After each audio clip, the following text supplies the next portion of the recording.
Okay, welcome to our test review in discrete math, where we'll talk a little bit about recursively defined sequences, and then mostly about counting, permutations, and combinations. So the first question is the one that has to do with the recursive sequence, and it says, write out the second through sixth terms of the following recursively defined sequence. So they're telling us the first two terms. F0 is a 3 and F1 is a 1. So for n at least 2, I'm going to use this definition right here. Fn is equal to Fn minus 2 times Fn minus 1. So this, to compute the nth number in the sequence, we're starting at the 0th and then the first.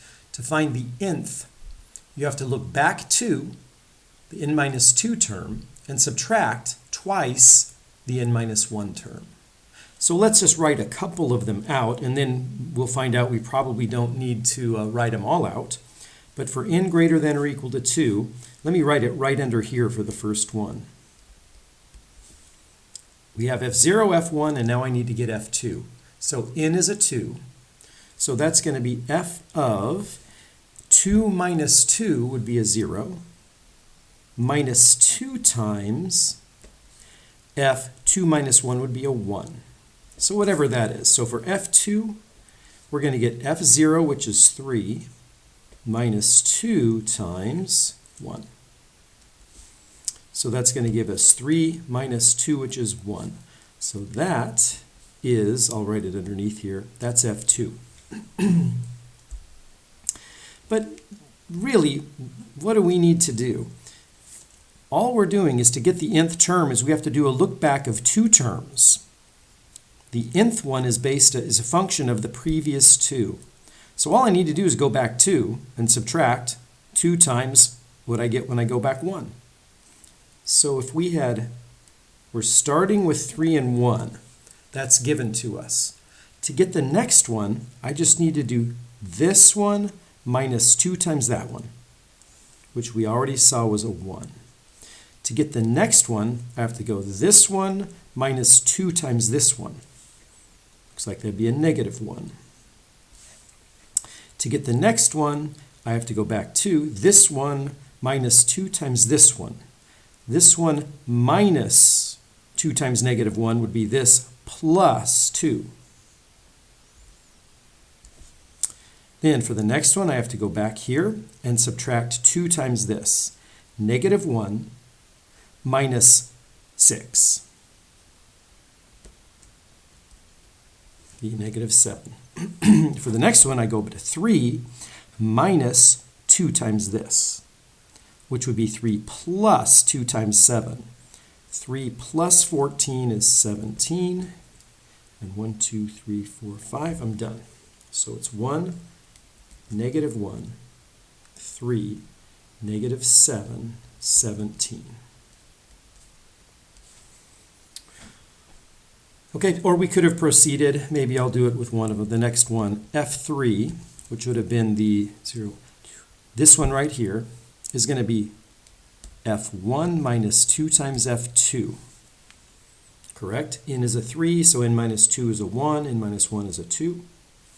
F of 3 would be f of 1, 1, minus 2 times f of 2. Let's see, do we compute f of 2 right here? 1. So 1 minus 2 is negative 1. That's where we get that from. So you could have used the formula all the way, or simply just realized that the 100th term, for example, if n were 100, F100 would use the 99th term and the 98th and 99th terms. F100 would be F98, because n minus 2 is 98, minus 2 times F99, 100 minus 1. Okay, I spent a lot of time on that one. Let's get moving. Number 2, real simple, one of the more easy types of problems where counting is involved. Jamal has 4 pairs of pants, 3 shirts, and 5 pairs of shoes. We're defining an outfit to be one pair of pants, one shirt, and one pair of shoes. So how many outfits could he possibly make? How many different outfits? Well, this is what we call the multiplication principle. It's basically saying I've got 3 tasks. I have to choose a pair of pants. How many ways can I do it? I'm choosing one pair of pants out of 4, so there are 4 ways to do it. Then my next task is to choose 3 shirts. Sorry, to choose 1 shirt from a group of 3. That means I have 3 choices. And pairs of shoes, you've got 5 choices. That's the answer. So let's see, 12 times 5 would be 60. All right, last one on the first page. How many different 5-letter words? And a word is just defined as an arrangement of letters. It doesn't have to be any word in the dictionary. It doesn't have to make sense. A, B, C, D, E we could consider to be a word. But this one says how many 5-letter words can be made that use each of the following 5 letters one time. So these are the only letters that exist for this problem. How many ways can I arrange them? Well, there are 5 different letters. How many of those 5 could I put here? Well, choose one of them. 5 ways to do it. Now there are 4 letters left. You've used one of them. And then you've got 4 times 3 times 2 times 1. That's 5 factorial. I think that's 120, isn't it? It's 20 times 6. Yeah, 120. All right, that's similar to saying how many ways could 5 people, line up for a Coke machine? Well, 5 factorial. That's the number of ways you can order 5 things. Now, how many of the words have U to the immediate left of T? Well, there are a couple of ways we can look at it, but I always like to draw a picture. If U has to be immediately to the left of T, it could look like this, right? But it doesn't say U and T have to be the start of the word. It could be a blank, UT, blank, blank, or a blank, blank, UT, blank.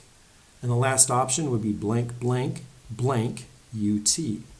That kind of describes all of the ways or the positions where the UT can be lined up. And now we have to just count how many words. How many words look like this? Well, we've got 3 possibilities, 3 variables, 3 opens that we can choose from.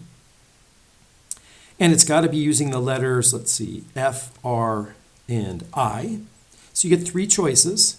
This would be 3 times 2 times 1, which is equal to 6. So there are 6 different words that start with UT. And then there are 3 times 2 times 1, 6 more where UT is in this position. Then there are 3 times 2 times 1, 6 more where UT is in this position. And finally, 6 more. So it's going to be 24. One more way to think about this. This is similar to saying if U has to be to the immediate left of T, you could say, well, if they have to be stuck in that position, just pretend like they're one single letter. And then you've got that one letter, and then you have F, you have R, and you have I. So that's all the letters of fruit, but U and T have to be next to each other, so we're going to count that as one letter. Well, how many ways can you arrange 1, 2, 3, 4 things? 1, 2, 3, 4. 4 times 3 times 2 times 1 is 4 factorial, which is 24. 2 ways of looking at the same problem.